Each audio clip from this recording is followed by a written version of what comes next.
नमस्कार रंजनाताई. आराधना ध्यानसाधना समूहातर्फे आपलं मनपूर्वक स्वागत.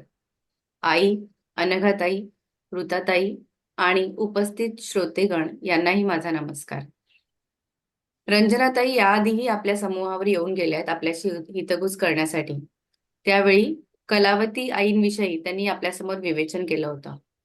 तरीही एक छोटेखानी ओळख करून द्यायची तर अशी की ताईंचं संपूर्ण नाव सौ रंजना सोमनाथ पाटील, कल्याण, जिल्हा ठाणे येथे त्या वास्तव्य करतात. बेळगाव निवासी परमपूज्य कलावती आईंच्या त्या अनुग्रहित आहेत. परमपूज्य आईंचं चरित्र कथन, अनुभव कथन अशा सेवा त्या देतात. त्यांचं शिक्षण BA इतकं झालेलं असून त्या ज्योतिषशास्त्र पदवी प्राप्त आहेत. पदा मनोबोध, गीतावृत्ती परीक्षा पूर्ण केल्यात त्यांनी. त्याचबरोबर दासबोधाचा सखोल अभ्यास पूर्ण केलेला आहे. सध्या त्या चे समीक्षण सेवा करत आहेत. याचबरोबर त्यांना कीर्तन आणि प्रवचन सेवेची आवड आहे. आज स्त्री संत या सदराअंतर्गत पूज्य अक्का तथा आशालता चिंतामणराव वेलणकर याविषयी संवाद साधण्यासाठी ताई आपल्या विनंतीला मान देऊन पुन्हा एकदा आपल्या भेटीला आल्या आहेत. मी ताईंना विनंती करते, आपण आपलं विवेचन सुरू करावं.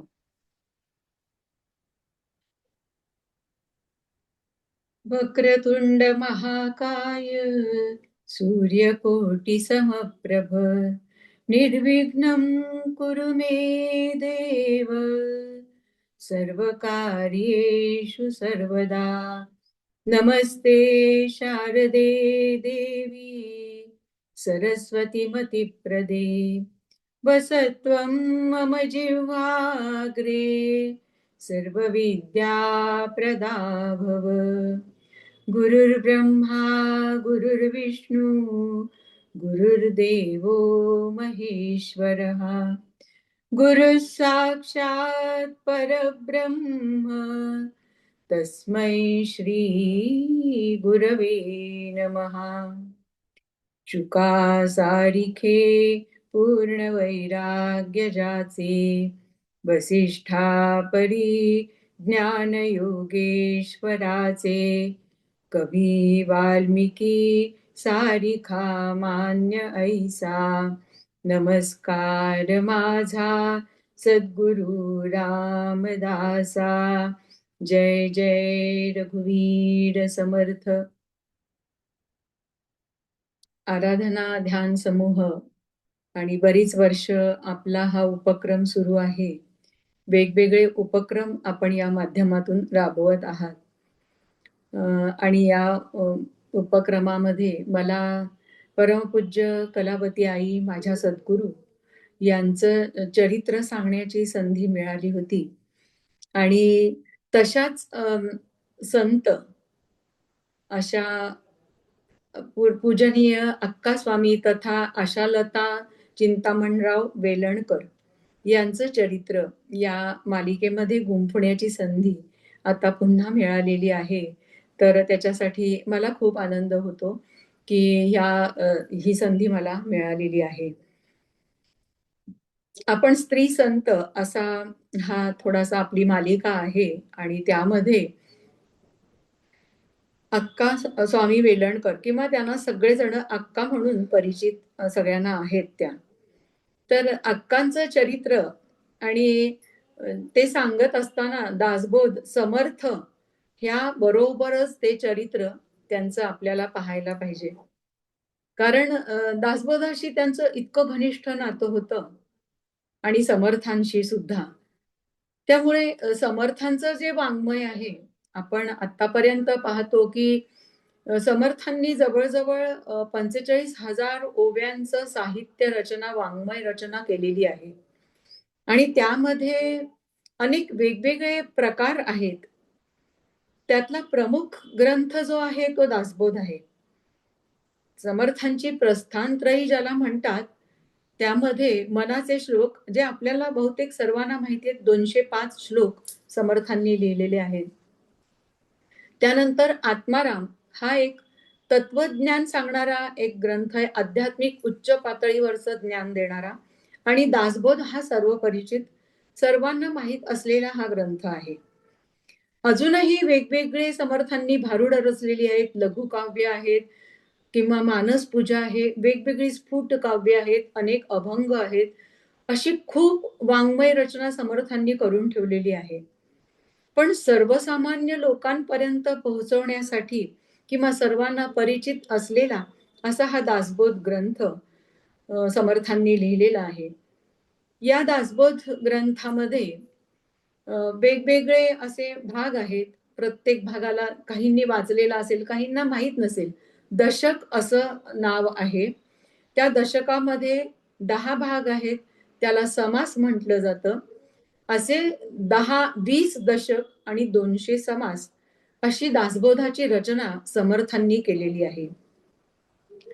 आणि या आधारे पुढे मग हा ग्रंथ अनेक लोकांपर्यंत पोहोचावा आणि त्यांना समर्थांचं हे वाङ्मय समजावं, त्यातल्या बोधाचं आकलन व्हावं, ह्यासाठी ह्या हेतूनी आदरणीय द्वावा केळकर केळकर सर होते. ते आप्पा केळकर म्हणून ते सर्वांना परिचित होते, समर्थ भक्त.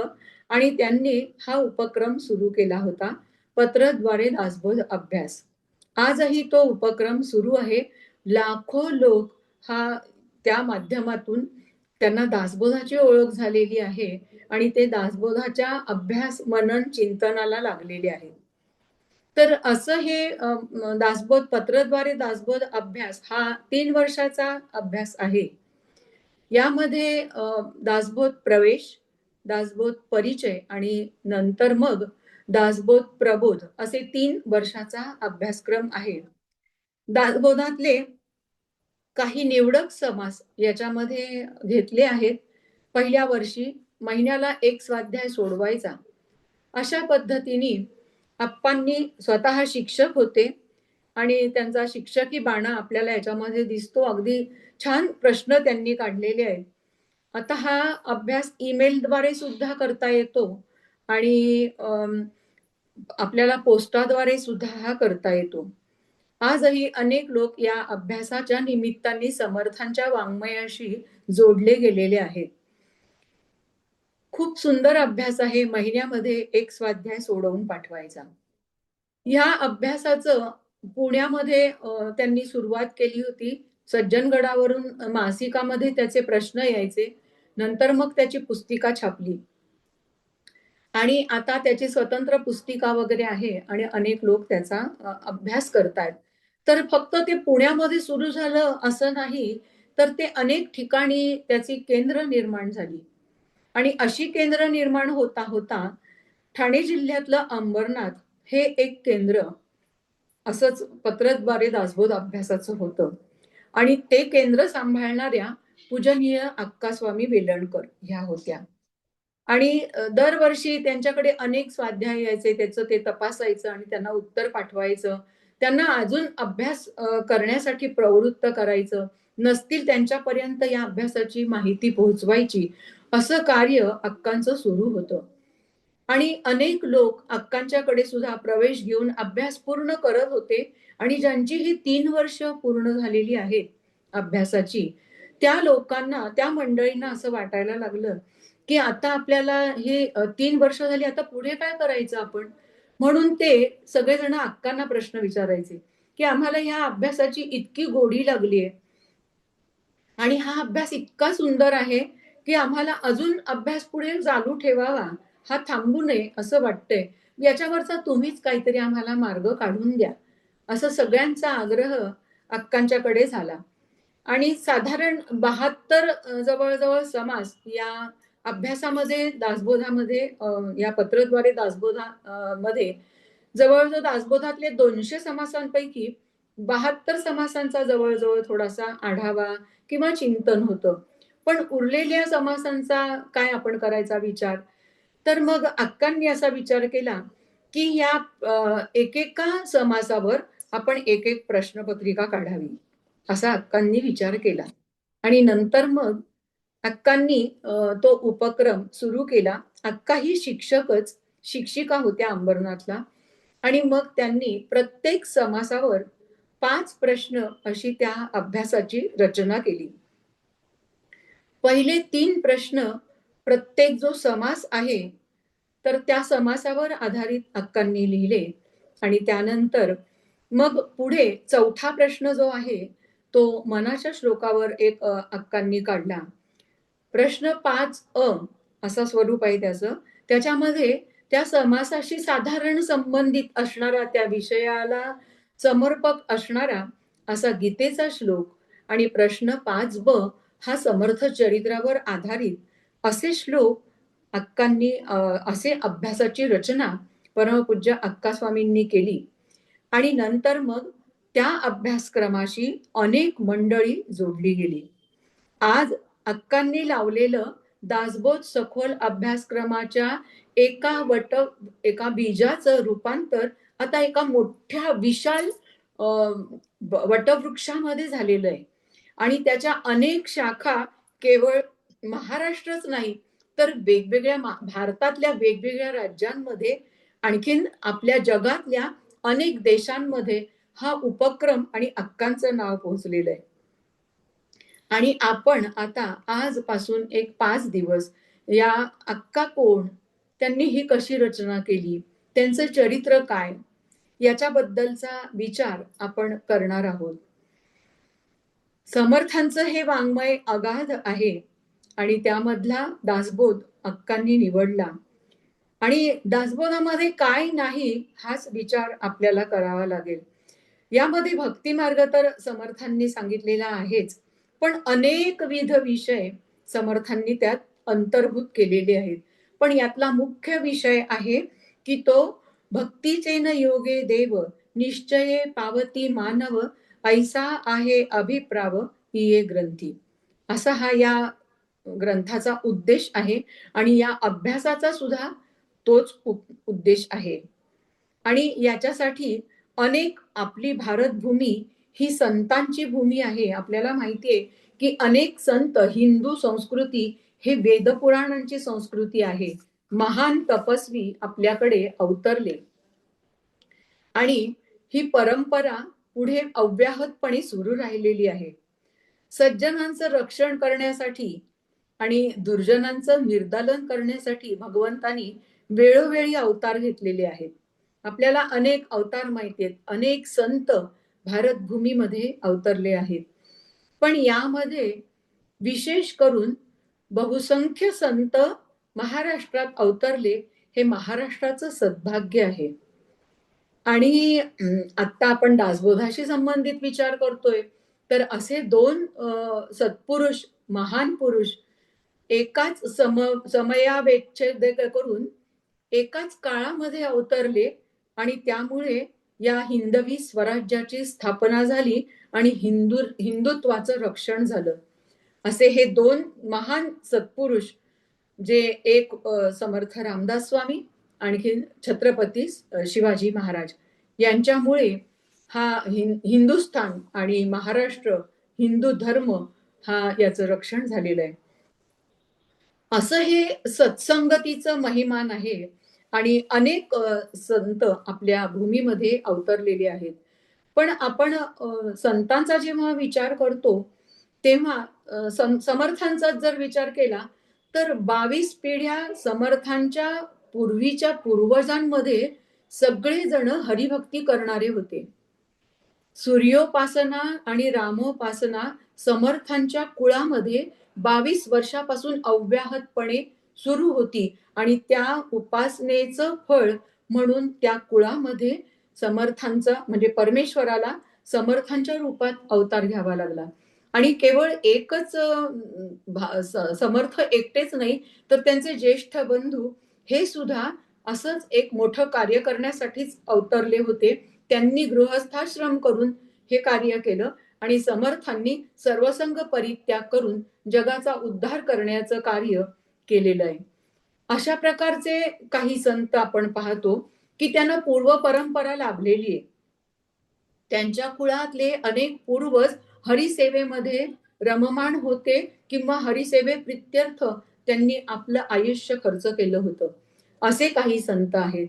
काही संत आहेत की त्यांच्या जीवनाला, म्हणजे काही महाराष्ट्रातले किंवा महाराष्ट्राबाहेरचे आपण ऐकून माहितीये किंवा त्यांचं तुम्ही कधी चरित्र ऐकलं असेल कदाचित, योगी अरविंद किंवा महर्षी अरविंद योगी जे असं म्हटलं जातं त्यांना. त्यांचा जर आपण विचार केला तर यांना तर त्यांच्या वडिलांनी संपूर्ण पाश्चात्य संस्कृतीच त्यांच्या मनावरती बिंबावी याच्यासाठी आटोकाट प्रयत्न केले होते. आणि ह्या आपल्या भारतीय वेद परंपरा, भारतीय संस्कृती याच्यापासून हेतुपुरस्सर योगी अरविंदांच्या वडिलांनी त्यांना दूर ठेवलं होतं. आणि त्यासाठीच या सगळ्या संस्कृतीपासून किंवा याचं कुठला तरी एखादा सावली त्यांच्यावर पडू नये किंवा एखादा संस्कार मनावर रुजू नये याची आटोकाट काळजी प्रयत्न घेऊन करून त्यांच्या वडिलांनी इंग्लंडला त्यांना वयाच्या 7व्या वर्षी शिक्षणासाठी पाठवलं होतं, की ह्या सगळ्या संस्कृतीपासून त्याला दूर ठेवायचे. आणि तिथे राहिल्यानंतर एका पाश्चात्य कुटुंबांच्या सहवासात, म्हणजे दुसरं कोणी नको अजून त्या संपर्कात यायला, की त्याच्यावरती हे संस्कार होतील भारतीय संस्कृतीचे, असं त्यांना वाटत होतं. एवढे प्रयत्न करून त्यांनी आपल्या मुलाला खास एका पाश्चात्य कुटुंबामध्येच पूर्ण ते सगळं शिक्षण बिंबावं म्हणून ठेवलं होतं. पण पुढे इतके कुशाग्र बुद्धीचे होते आणि शेवटी कलाटणी कशी मिळाली आणि सगळं शिक्षण वगैरे घेतलं, एवढे मोठे IPS अधिकारी होणार होते आणि अश्वपरीक्षा देण्यासाठी ती जर उत्तीर्ण झालो तर आपल्याला त्या सेवेमध्ये रुजू व्हावं लागेल आणि इंग्रजांची चाकरी करावी लागेल. त्यांनी येन केन प्रकारेण ती परीक्षा टाळली आणि तिथे असताना जे काही ग्रंथ मिळतील ते ग्रंथ वाचत राहिले. आणि त्यामुळे त्यांना एकीकडे भारतीय संस्कृतीची आपोआपच काहीतरी एक संस्कार मनावरती होत गेला. आणि त्याच वेळेला आपला स्वातंत्र्यपूर्व काळ होता. क्रांतिकारक म्हणून आपण त्या लढ्यात उडी घ्यावी अशी तळमळ त्यांच्या मनात निर्माण झाली. पण वडिलांना आपण कसं काय सामोरं जावं असा विचार ते करत होते. ती परीक्षा तर दिली नाही, त्यामुळे ते पुढे एलिजिबल ठरले नाहीत IPS अधिकारी म्हणून चाकरी करण्यासाठी. पण जेव्हा पूर्ण झालंय आणि ती पदवी, आता पदवी घेण्यासाठी जातात लोक, अरविंदांनी ती पदवी स्वीकारली नाही आणि ज्या बोटीने येणार होते ती बोट त्यांनी ती सुटली, त्या बोटीतून त्यांनी प्रवास केलाच नाही. आणि जी ती बोट येऊन भारतामध्ये थडकल्यानंतर बातमी आलीच नाही ती बोट. आणि या बोटीने येणारे जे प्रवासी होते त्या बोटीचा अपघात झालेला आहे आणि कोणतेही प्रवासी जिवंत राहिले नाहीत, ही बातमी त्यांच्या वडिलांना समजली आणि त्यांचा प्राणोत्क्रमण झालं. आणि नंतरच्या बोटीने योगी अरविंद भारतात आले आणि त्यानंतर मग त्यांच्या संपूर्ण आयुष्याला कलाटणी मिळाली आणि आपल्या अंगावरती रोमांच उभे राहतात, की अशा प्रकारे एक नाट्यमयरित्या एक परिवर्तन घडतं आणि ती कलाटणी मिळते आणि नंतर मग योगी अरविंदांचं जीवनच पूर्ण बदलून गेलं. काही काळ त्यांनी क्रांतिकारक म्हणून संपूर्णपणे स्वतःला झोकून दिलं होतं लढ्यामध्ये. त्यापूर्वी सयाजीराव गायकवाड यांच्या त्या संस्थांमध्ये बडोद्याच्या, त्यांच्याकडे ते भाषणं वगैरे लिहून द्यायचे, तर ते थक्क झाले आणि त्यांनी सांगितलं की तुम्ही अशी इतकी सुंदर भाषणं लिहून देऊ नका. नंतर मग लेले म्हणून त्यांना एक गुरु भेटले आणि मग त्यांचं आयुष्य पूर्ण बदलून गेलं योगी अरविंद म्हणून. आणि मग योग साधनेमध्ये सुद्धा एक वेगळंच संपूर्ण त्यांचं चरित्र आपल्याला वाचलं असेल, ऐकलं असेल. आणि गौतम बुद्धांचं जर आपण पाहिलं तर त्यांचा सुद्धा साधारण असाच आपल्याला दिसतोय त्यांच्या चरित्रामध्ये, की राजवाड्यामध्ये जन्म झालेला आहे, खूप श्रीमंती आहे, वैभव आहे आणि सगळी संपत्ती, सत्ता, सगळी सुख पायाशी लोळण घेत आहेत. पण तरी सुद्धा त्या ऐहिकतेमध्ये गौतम बुद्धांचं मन रमलं नाही. आणि त्या गौतम बुद्धांच्या वडिलांनी सुद्धा असाच प्रयत्न केला होता, की ह्या मुलाच्या मनावरती कुठलाही वाळलेलं पान सुद्धा याला दिसू नये याची दक्षता त्याच्या वडिलांनी घेतली होती. कुठला वृद्ध माणूस, कुठला जराजर्जर झालेला, कुठला व्याधीग्रस्त माणूस यांना दिसू नये याची काळजी त्यांनी घेतली होती. अशा प्रकारचे पण. आणि तरी सुद्धा एक दिवस वसंत ऋतूचा साज आपल्या सगळ्या सृष्टीवर चढलेला आहे, तर चल आपण ही सौंदर्य शोभा पाहायला जाऊ म्हणून आपल्या रथामध्ये बसून आपल्या पुत्राला घेऊन जातात आणि ते सगळं दृश्य पाहतोय हा मुलगा. आणि तरी सुद्धा मनातली ती कशी उर्मी प्रबळ झाली आणि मग वाटेवरून येताना पुन्हा परत सांगितलं की मला एकदा पुन्हा जरा फेरफटका मारायचा आहे ह्या सगळ्या राज्यामध्ये, असं म्हणून पुन्हा निघाला. आणि त्यावेळेला त्यांनी जे दृश्य बघितलं की एक साप आहे तो मुंग्यांना खातोय, त्या मुंग्यांना तो खातोय, तिथे मुंगूस आलं, त्यांनी सापाला खाल्लं, पुढे एक घार आली, तिने त्या मुंगुसाला असं एका सबलांनी दुर्बलास छळावे आणि आपली चैन करावी, आणि असं सगळं चित्र बघितलं. एक जर्जर बघितला म्हातारा, एक शेतकरी बघितला तो बैलाच्या पाठीवर आसूड मारतोय, असं सगळे काही प्रसंग बघितल्यानंतर, आणि पुढे एक प्रेतयात्रा चालली होती. जो बरोबर होता तो प्रधान, त्याला विचारलं हे काय आहे म्हणून, आतापर्यंत तर मी हे दृश्य बघितलं नाही. आणि एक कलाटणी देणारा सगळा तो प्रसंग तेवढ्या वेळेचा, आणि त्यांनी पूर्ण गौतम बुद्धांचं आयुष्य बदलून टाकलं. मुलगा लहान आहे, तरुण पत्नी आहे, आणि एक दिवस संपूर्ण राज्याचा त्याग करून त्या राज्यातून ते बाहेर पडलेले आहेत. आणि नंतर मग गौतम बुद्ध, म्हणजे सिद्धार्थ नाव होतं अगोदरचं, मग गौतम बुद्ध म्हणून सर्वांना परिचित झाले. अशा प्रकारे संतांचं एक आयुष्याला कलाटणी मिळते, आणि ही कलाटणी मिळाल्यानंतर त्यांचं पूर्वायुष्य पूर्ण बदलून जातं. पण काही काही इतके संत असे असतात की ते सामान्य कुटुंबामध्ये जन्माला आलेत, यांना कुठलीही पार्श्वभूमी नाही, किंवा त्यांना कुठलेही असे जाणीवपूर्वक असं काही त्यापासून लांब ठेवायचे असेही संस्कार झाले नाहीत. म्हणजे पूर्वजांकडून आलेली ही परंपरा असंही नाही. अशा एका सामान्य कुटुंबामध्ये पूजनीय अक्का वेलणकर यांचा जन्म झाला. आता सत्संगती ही किती महत्वाची आहे. आपल्याला नरदेह, जगामध्ये 3 गोष्टी अतिशय दुर्मिळ आहेत: नरदेह, मुमुक्षुत्व आणि सत्संग. तर ह्या गोष्टी जगात खूप दुर्मिळ आहेत. आपल्याला पैसे देऊन या मिळवता येणार नाही. त्याच्यासाठी परमेश्वरी योजनाच असायला पाहिजे. एक समर्थांच्या चरित्रामध्येच एक भाग येतो की सत्संगतीचं महत्व काय हे सांगणारा. तर त्यामध्ये एका वृक्षावरती ब्रह्मसंबंध राहत असतात 2, आणि तिथे अजून एक ब्रह्मसंबंध येतो राहायला. तर हे दोघं जण अगोदरचे होते, ते त्याला म्हणतात की तू ह्या झाडावरती राहायला यायचं नाही, कारण त्यांना देह नसतो, ते सूक्ष्म रूपात असतात, पण ती योनी, तो सगळा भोग भोगल्याशिवाय सुटका होत नाही, आणि तोपर्यंत त्याच्यामध्येच त्यांना राहावं लागतं. त्या झाडावरती ते दोघं राहत होते. तिथे तिसरं आल्यानंतर हे दोघं त्याच्याशी भांडायला लागले, इथे तू राहू नको. बराच वेळ त्यांचा वादविवाद झाला, आणि तो म्हणाला तुम्ही मला नाही का म्हणता इथे राहायला. तर ते दोघं सांगत होते की वामन पंडित म्हणून आहेत, ते इथे आले की त्यांची ही राहण्याची जागा आहे, त्यांच्यासाठी ही ठेवलेली आहे, तू काही इथे राहू शकणार नाहीस.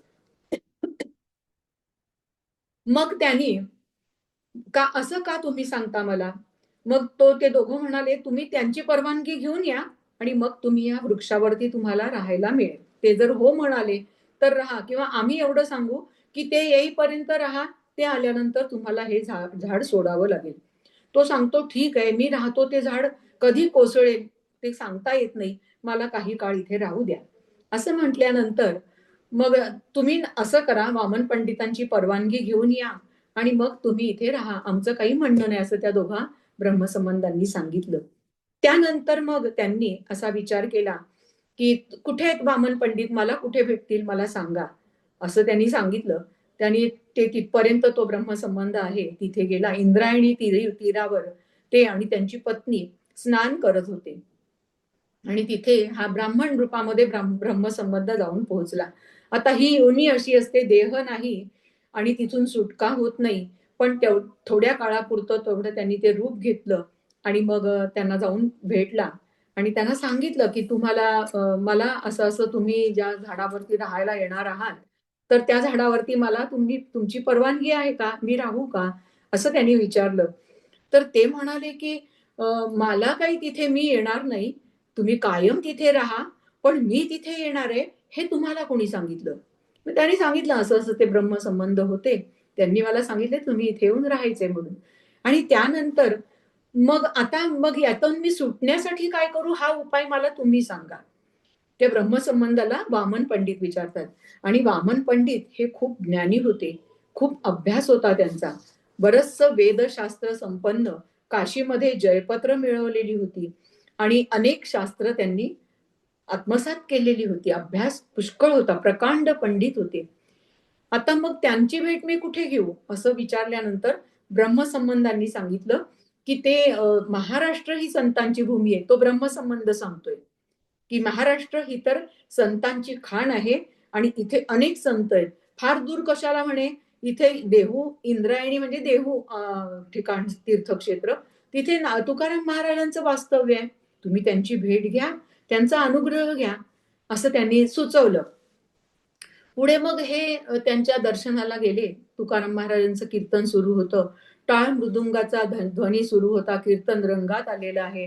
वामन पंडित जाऊन भेटले, नमस्कार केला आणि त्यांची भाषा त्रिकालज्ञानी तुकाराम महाराजांच्या, जगद्गुरु तुकाराम महाराजांच्या लक्षात आली आणि त्यांनी म्हटलं की तुम्ही इथे कसे काय, म्हणजे जाणलं त्यांनी त्यांचं अंतःकरण आणि अनुग्रह द्या अशी विनंती केली वामन पंडितांनी.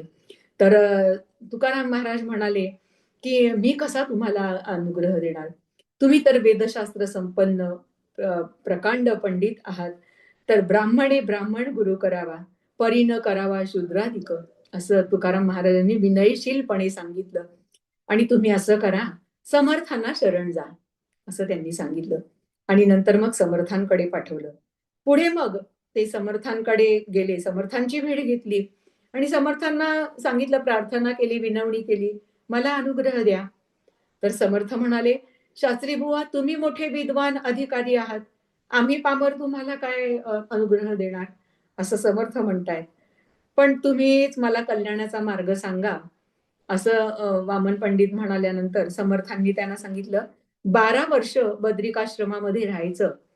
हरळीचा म्हणजे भगवन नाम संकीर्तन करायचं, हरळीचा म्हणजे दुर्वांकुराचा रस घ्यायचा, म्हणजे त्यामुळे भूक आणि तहान याच्यावरती संयम मिळवता येतो आणि तपश्चर्या अडथळा न येता पूर्ण होते. आणि त्यानंतर बद्रिकाश्रमी जाऊन ते समर्थांच्या सूचनेप्रमाणे राहिले. 12 वर्ष तपश्चर्या केली पण भगवत दर्शन झालं नाही, याचा खेद त्यांच्या मनामध्ये त्यांना खूप जाणवायला लागला. मग त्यांनी दोघांनी असं ठरवलं पत्नीसह, आता गंगार्पण देह करायचा. एक घाट होता, एक कडा होता, तो निवडला, डोळ्यावर पट्टी बांधली आणि आता उडी घेणार, जय गंगा माता असं म्हणून उडी घेतली त्यांनी. आणि त्याच वेळेला परमेश्वरांनी त्यांना वाचवलं, परावृत्त केलं. पाण्यामध्ये झोकून देण्यासाठी जे निघाले होते तिथून अडवलं आणि परमेश्वरांनी सांगितलं की तुम्ही हे काय करता. तर त्यांनी सांगितलं की मी तुमच्या दर्शनासाठी ही सगळी तपश्चर्या केली, पण तुम्ही मात्र मला, म्हणजे समाधान माझं झालं नाही. तर ते म्हणे मी दर्शन देईन, पण तुमचा जो तुमच्या मनामध्ये जो संदेह आहे तो निवारण करण्याचं सामर्थ्य माझ्याकडे नाही. तर ते निवारण करण्याचं सामर्थ्य सत्संगतीमध्येच आहे. म्हणजे परमेश्वर प्रत्यक्ष जरी भेटला तरी तो म्हणतो की तुम्हाला या भवरोग आहे, याच्यामधून जे तुम्हाला तुमचं जे असमाधान आहे मनाचं, ते दूर करण्यासाठी मी तुम्हाला मदत करू शकत नाही. मग काय करायचं. एक वेळ तुम्ही म्हणे वैकुंठी राहण्याची इच्छा व्यक्त केली असती तरी ती सुद्धा पूर्ण झाली असती, पण मी मात्र तुमचं हे निवारण करू शकणार नाही हा भवरोग, तर त्याच्यासाठी संत संगतीचाच तुम्हाला आश्रय करावा लागेल. आणि मग पुन्हा परत ते समर्थांच्याकडे आले आणि मग समर्थांना त्यांनी परत विनवणी केली. पुन्हा समर्थांनी त्यांना 12 वर्ष श्रीशैलला जायला सांगितलं, तिथे तपश्चर्या करा. आणि ती तपश्चर्या केल्यानंतर मग 12 वर्ष तिथली तपश्चर्या पूर्ण करून समर्थांच्या दर्शनाला भेटीला आले वामन पंडित आणि एका ठिकाणी मुक्काम केला वाटेत आणि तिथे संध्या करायला बसले. आणि इतकं त्यांचं कडक सगळं सोहळं होतं, तप्त मुद्रांकित ब्राह्मण असं, म्हणजे पत्नीने केलेला स्वयंपाक सुद्धा ते स्वतः घेत नव्हते, आहार घेत नव्हते. स्वतःच ते भात चुलीवर ठेवला आणि संध्या करायला बसले आणि एकीकडे ते भाताचं भांड थोडस घसरलं, अग्नीमध्ये तो भात सगळा जायला लागला.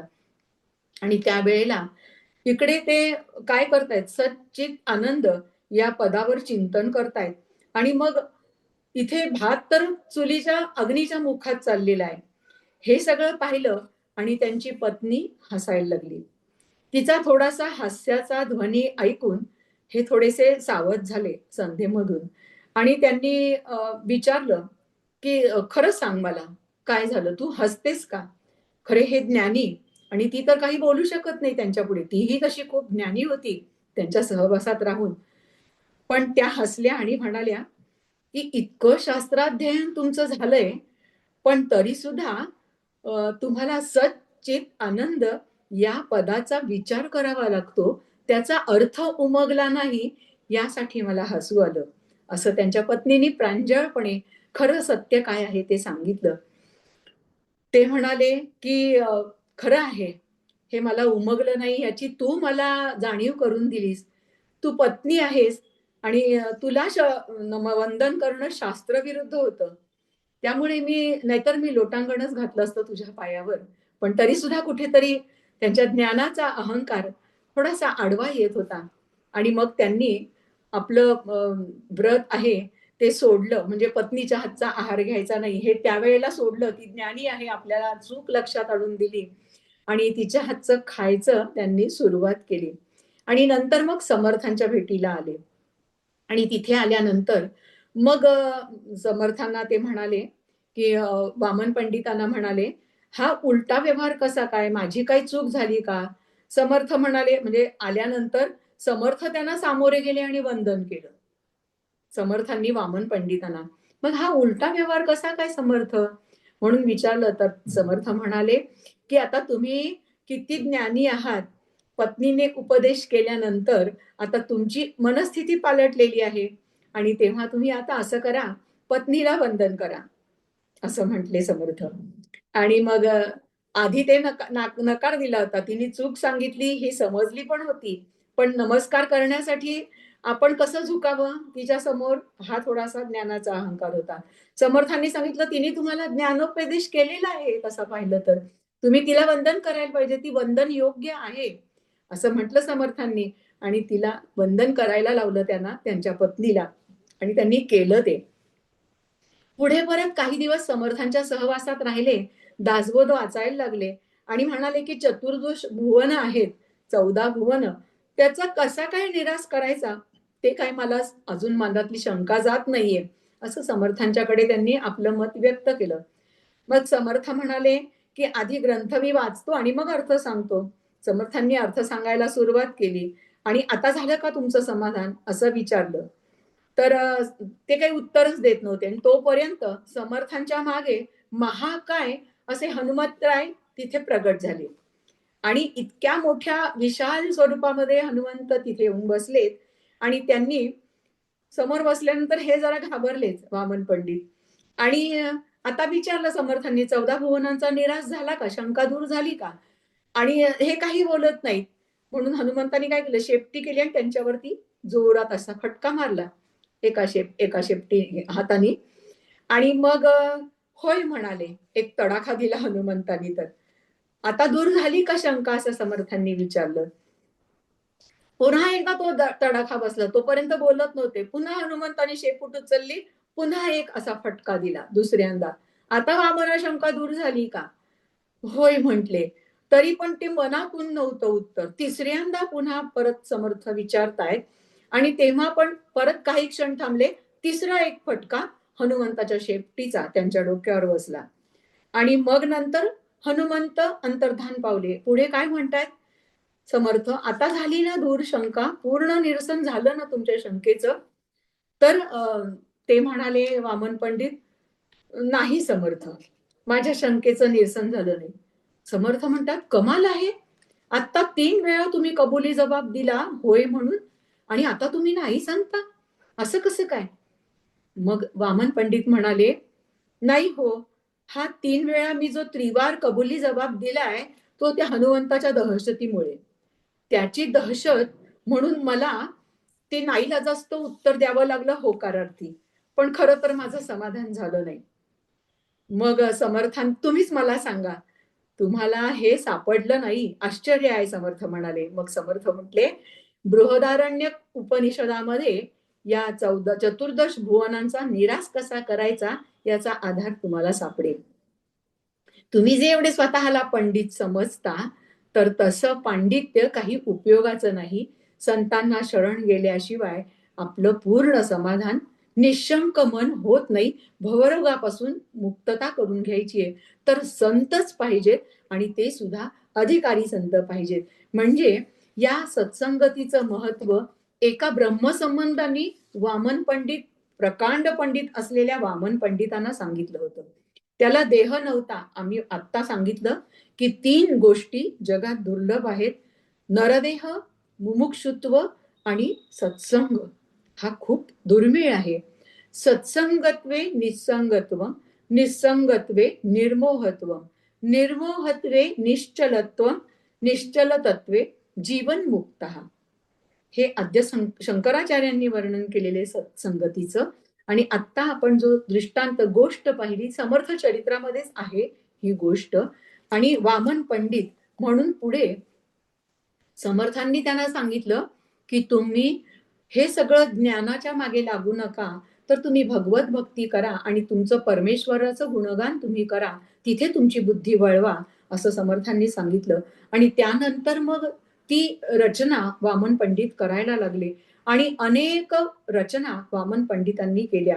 आपल्याला माहितीत अनेक श्लोक आहेत ते वामन पंडितांनी रचलेले, काही अभंग रचना आहे. आणि समर्थांना शरण गेले आणि ब्रह्मसंबंध होण्यापासून ते वाचले. का तर सत्संगतीचा आश्रय केला म्हणून.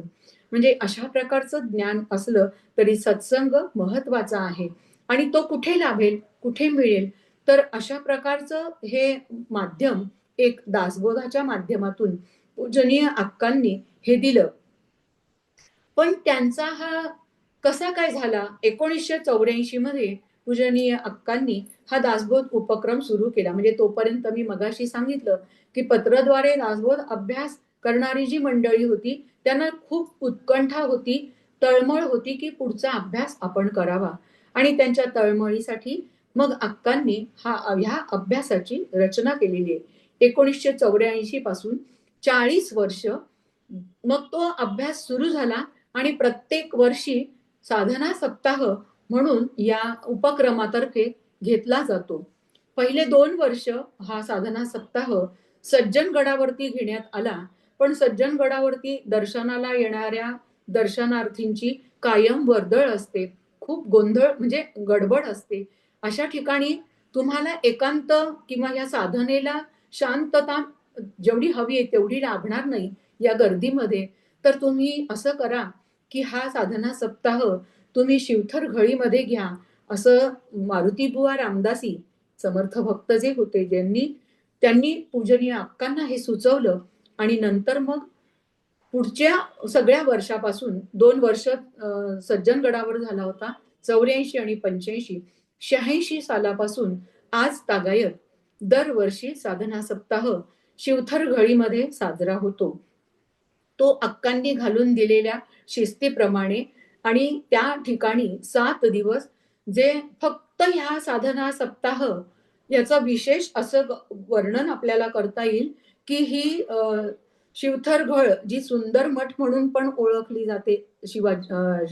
समर्थांनी जिथे वास्तव्य केलं, ज्या ठिकाणी समर्थांनी दासबोध लिहिला, त्या ठिकाणी हा साधना सप्ताह होतो. त्या शिवथर घळीतली दिवाळी म्हणजे हा साधना सप्ताह, असं ह्या साधना सप्ताहाचं वर्णन केलं जातं. आणि या ठिकाणी ज्यांना दासबोध सखोल अभ्यास उपक्रमामध्ये प्रवेश मिळालेला आहे, त्याच आजी माजी अभ्यासार्थी आणि समीक्षक यांनाच फक्त परवानगी असते. आणि तो पूर्ण 7 दिवसांचा जो साधना सप्ताह आहे तो प्रचंड मानसिक ऊर्जा देणारा असा ठरतो. आणि त्यामध्ये अनेक साधक तिथे येतात.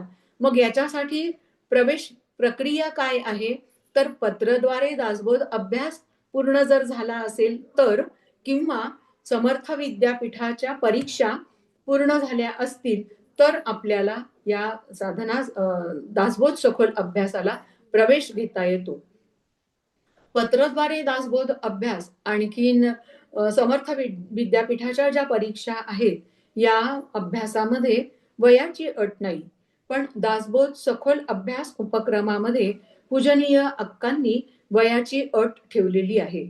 वयाच्या 65 वर्षापर्यंत या अभ्यासक्रमामध्ये प्रवेश घेता येतो आणि कारण हा अभ्यास 8 वर्ष चालणार आहे. जर आपण लवकर केला तर 5 वर्षामध्ये, 4 वर्षामध्ये होऊ शकतो. पण 8 वर्ष साधारण लागतात. म्हणून त्याला वयाची मर्यादा ठेवली आहे. कारण वयपरत्वे काही बंधनं येतात. डोळ्यांचा त्रास असला किंवा लिहिण्याचा काही काही व्याधी असल्या तर काही अडथळे येऊ शकतात. म्हणून तो लवकरात लवकर असताना पूर्ण व्हावा. पण जास्तीत जास्त वयाची 65 वर्षापर्यंतच या अभ्यासक्रमामध्ये आपल्याला सहभागी होता येतं. तर असं एक साधं कुटुंब आणि आपण ऐकतोय अक्कांचं चरित्र. मी ही सगळी प्रस्तावना किंवा एक त्याच्याबद्दलचं थोडंसं विश्लेषण अगोदर असं केलं, की आम्ही सामान्य माणसं आहोत आणि आमच्यासारख्या सामान्य माणसाला असं असामान्यत्वापर्यंतचं जी झेप आहे, ती आपण घेऊ शकतो. याचा आदर्श म्हणजे पूजनीय अक्कांचं चरित्र आहे. आणि खूप अशी कुठली पार्श्वभूमी, खूप सगळे पूर्वज हरिभक्तीमध्ये आहेत असंही नाही. अगदी एक साधं कुटुंब आणि मूळचं हे कुठलं, यांचं मूळ गाव कुठलं, तर रत्नागिरी जिल्ह्यातलं गुहागर तालुक्यातलं वेळणेश्वर हे मूळ गाव यांचं. वेळणेश्वराचं मंदिर आहे. गुहागरमध्ये पण आहे आणि वेळणेश्वर गाव आहे. त्या गावामध्ये म्हणजे ते हे मूळ वेलणकरांचं हे मूळ गाव आणि तसं पाहिलं जिथे पिकते तिकडे विकत नाही आणि अक्कांचं गाव वेळणेश्वर सांगितलं तरी आज आपण पटकन गावात गेलो आणि कुणाला जर विचारलं की अक्कांचं माहिती वगैरे तर पटकन कुणाला सांगता येणार नाही. अशा पद्धतीने म्हणजे ते थोडंसं त्यासाठी सुद्धा काहीतरी आपलं गाठीशी पुण्य असावं लागतं. आणि त्या गावात तशी फारशी माहिती आत्ता नाही. कारण ते लोकं वेलणकर हे जे कुटुंबीय त्यांचे पूर्वज होते, ते पहिल्या 5-7 पिढ्या ते कोल्हापूर, इचलकरंजी असं करत मग नंतर जळगावला ते पोहोचले होते. जळगावमध्ये व्यवसाय, उद्योग या निमित्ताने ते वास्तव्य करत होते. आणि त्यांच्या वडिलांचं नाव चिंतामणराव वेलणकर. अतिशय सामान्य स्थिती. खूप साधं कुटुंब आणि या कुटुंबामध्ये यांच्या घरात गुहागरचं जरी असलं तरी 5-7 पिढ्या त्यांनी सोडून ते जळगावमध्ये येऊन राहिले होते. आणि नंतर मग या चिंतामणरावांचा विवाह कोल्हटकरांची कन्या बगुताई हिच्याशी त्यांचा विवाह झाला होता. जळगावमध्ये हे दोघं उभयता पती-पत्नी राहत होते. आता आपलं प्रपंच चालवायचा आहे, प्रपंचाचा गाडा पुढे न्यायचा आहे, तर काहीतरी चरितार्थाचं साधन हवंय. त्यामुळे चिंतामणराव विचार करायला लागले. आता दुकान काढायचंय, पण त्याच्यासाठी काहीतरी आपल्याकडे जमापुंजी तर हवी. मग 4 वर्ष असं सारखं त्यांचं संसार सुरू झाल्यानंतर कुठेतरी धावपळ आणि एक बरीचशी अशी खटपट सुरू होती, की आता काय करायचं? हा प्रपंचाचा गाडा कसा रेटायचा? याच्यासाठीची विवंचना त्यांच्या पुढे होती. आणि मग ते विचार करायला लागले, की कुठेतरी कुणाची तरी ओळख घ्यावी म्हणून ते जोशी वकील जळगावमध्ये होते. त्यांच्याकडे त्यांची भेट घेतली आणि त्यांना विचारलं, की मला असं-असं एक दुकान काढायचंय आणि तुमची जागा मला मिळेल का? आणि त्यांना थोडंसं ज्ञान होतं, घड्याळ दुरुस्ती करण्याबद्दलचं थोडंसं माहिती होती. आणि त्यामधून आपण काहीतरी आपल्या चरितार्थासाठी कमवावं असा विचार चिंतामणरावांनी केला. दरम्यानच्या काळात प्रपंच सुरू झाला होता. प्रापंचिक जबाबदारी पत्नीची आणि पुढे मग पुत्ररत्न झालं.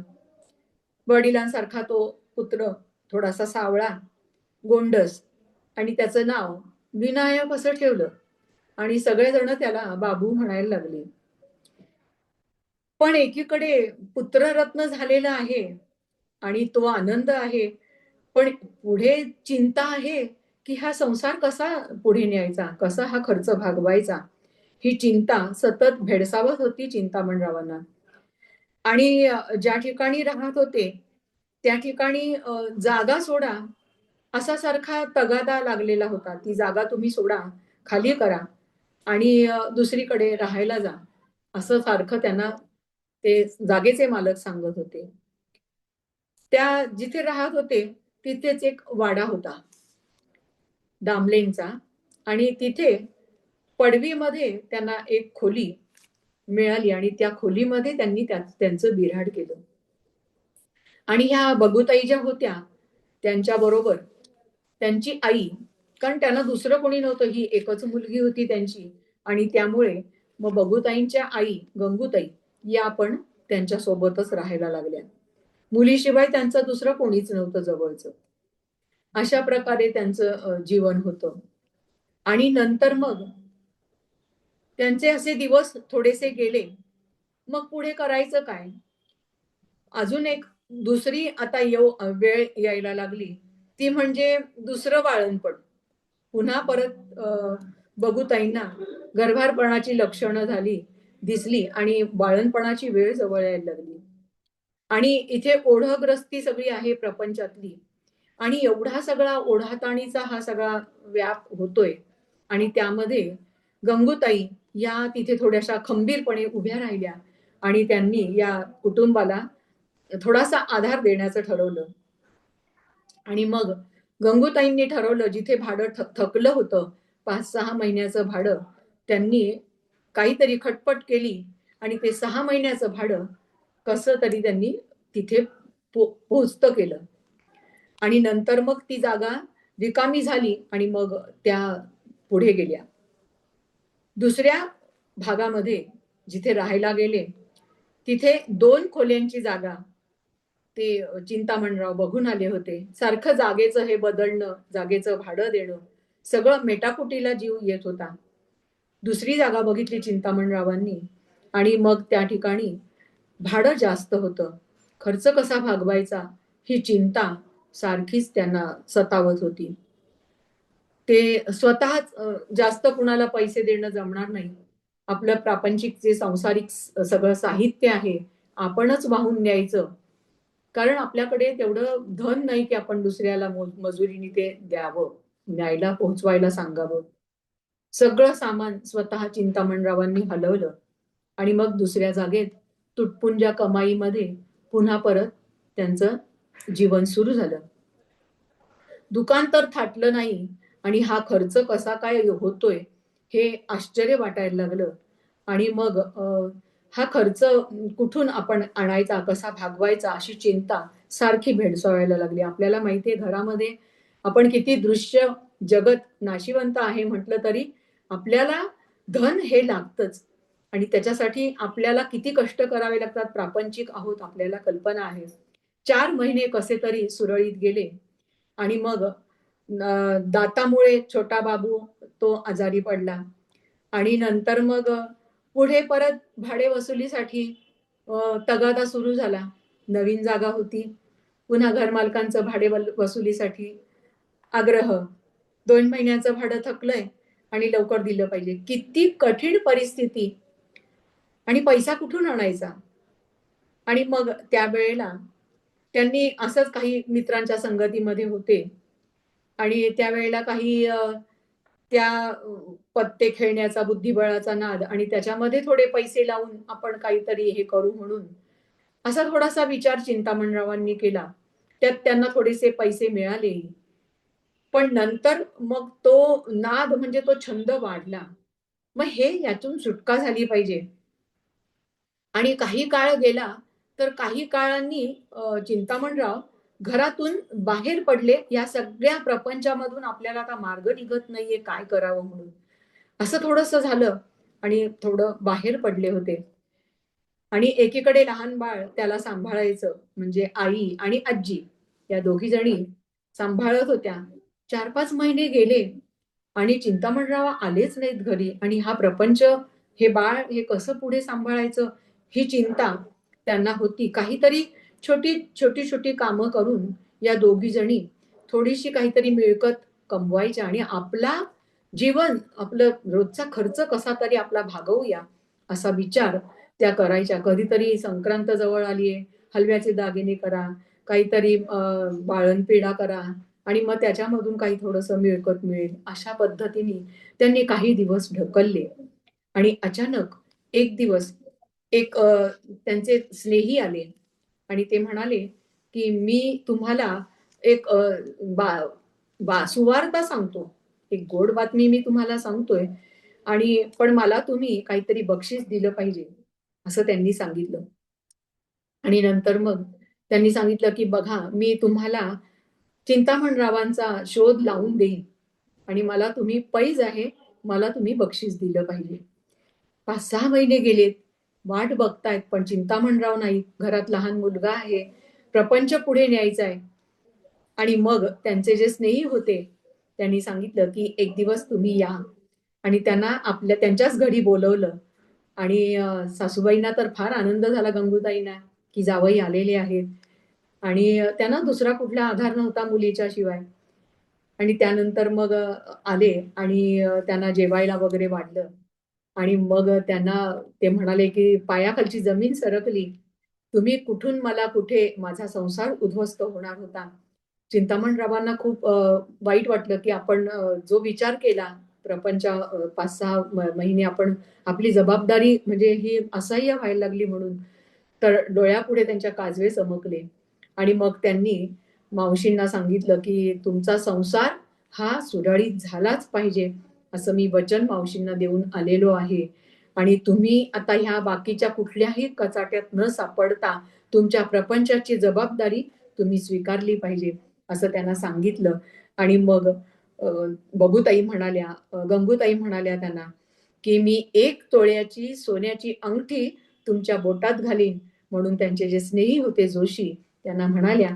आणि त्यानंतर मग त्यांचा जावई आल्यानंतर गंगूताईंना खूप आनंद झाला आणि त्यानंतर मग इतके दिवस गेले, खूप दिवस गेले आणि आपल्या घरामध्ये पुन्हा परत आपली जबाबदारी पूर्ववत चिंतामणराव घ्यायला लागले आणि त्यांना घड्याळाचं थोडंसं ज्ञान होतं म्हणून मग त्यांनी पुन्हा परत विचार केला की आपण एक घड्याळ दुरुस्तीचं दुकान सुरू करू आणि नंतर मग आपला हा प्रपंच आहे तो त्याच्यासाठी आपल्याला काहीतरी हातभार लावता येईल आणि आपण आता यापुढे ही जबाबदारी आहे ती जबाबदारी पुढे अगदी प्रामाणिकपणे सांभाळायची कुठलीही परिस्थिती प्रपंचात आली तरी.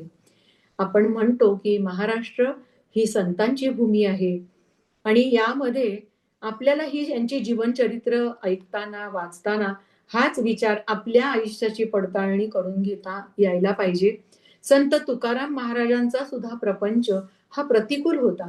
18-20 दारिद्र्य होतं आणि दुष्काळ, खायला प्यायला घरात काही नाही, पत्नी गेली, मुलं गेली, येणं होतं व्यापारातलं ते बुडलं, सगळं बुडीत खात्यात गेलं आणि कुठेच मार्ग नाही. कुठे एक आशेचा किरण नाही अशी परिस्थिती संत तुकाराम महाराजांच्या आयुष्यामध्ये निर्माण झाली. म्हणजे एकीकडे कधीतरी परमेश्वर खूप ऐश्वर्य पण देतो, कधीतरी तो प्रतिकूल परिस्थिती निर्माण करतो. तशी परिस्थिती संत तुकाराम महाराजांच्या समोर निर्माण झाली होती.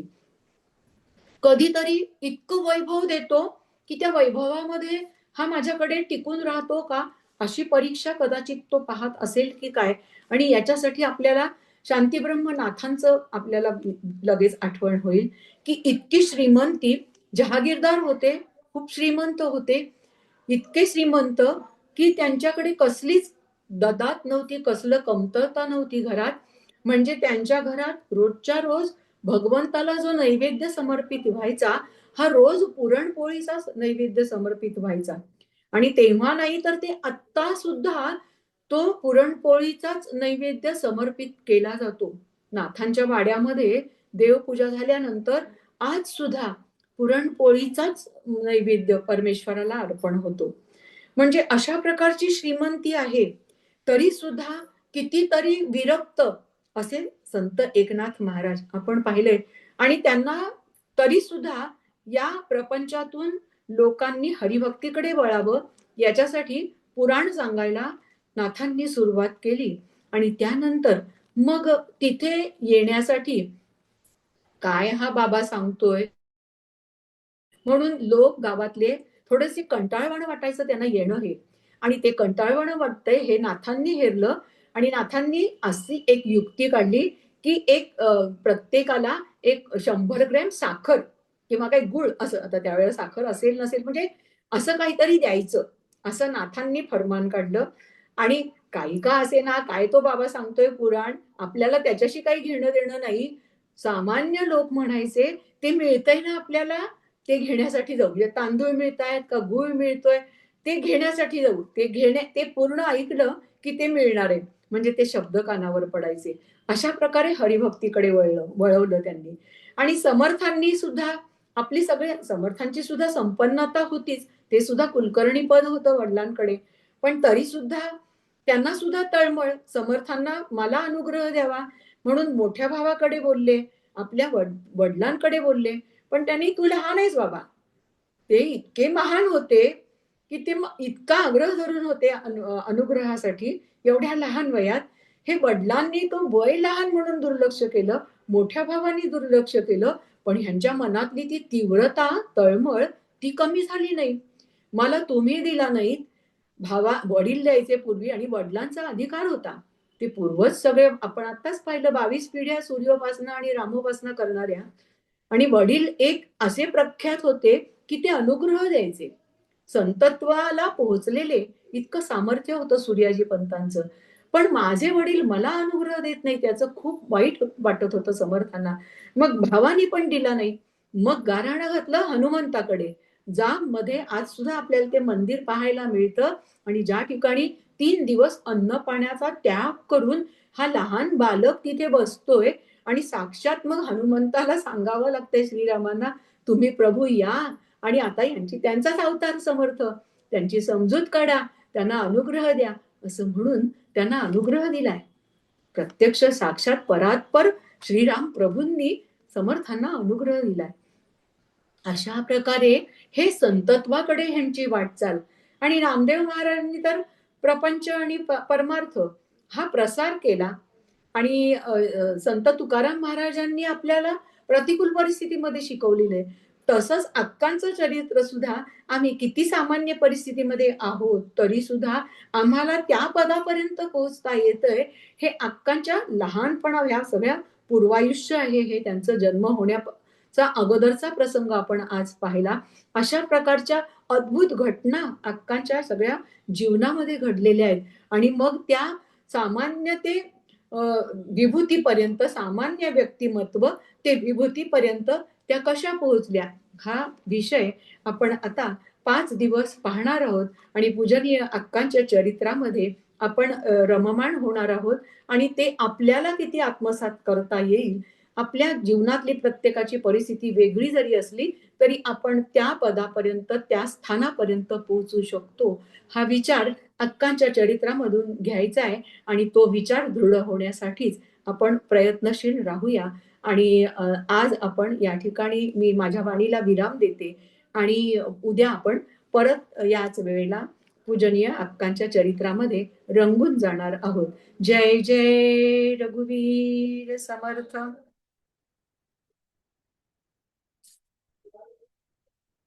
खूप सुंदर रंजनाताई. तुम्ही जो जो काही प्रसंग मांडत होता ना, तो तसाच्या तसा डोळ्यासमोर उभा राहत होता आणि खूप रंजक वातावरण निर्मिती झाली होती. असंच रोज या, पुढचे 4 दिवस, आणि आमच्या समोर हेच विश्व उभारत राहा. धन्यवाद ताई. ऋताताई, तुम्ही बोलताय. ताई, हृदयापासून धन्यवाद न देता मी आपल्या ऋणात राहू इच्छिते. अगदी छोट्याशा विनंतीला आपण मान दिला. खरं तर मी ताईंना 10 दिवस म्हटले होते, पण पुढे अशी एखाद्या स्त्री संताबद्दल आपण सलगपणे 10 दिवस घ्यावे, थांबूच नाही असं आपण वाटतं. पुन्हा पुन्हा येत चला. मी क्षमा मागते, नेटवर्कची समस्या असल्यामुळे मला माझा व्हिडिओ सुरू ठेवता आला नाही. उद्यापासून त्याची काळजी घेईल. भेटूया ताई उद्या. नमस्कार. जय श्रीराम. श्रीराम समर्थ.